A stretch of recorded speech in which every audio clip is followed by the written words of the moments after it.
And to me butter in here. So oh bema and melt it.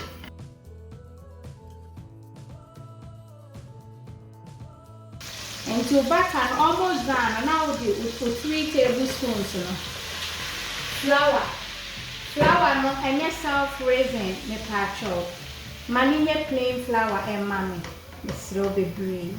And now say you become all peppers. Anti oh chisel.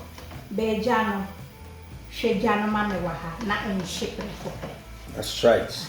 Na a ye esamno. The chili esamno. And then no esamno na best second sauce na. With the milk and then and so now if you do milk no so oops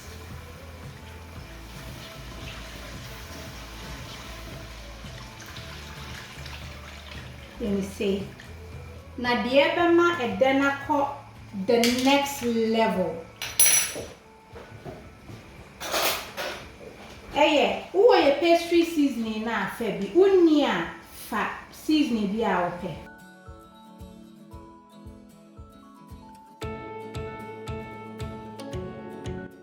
enyani too salty actual yeni say na fe u be numu akosisi abe second na kama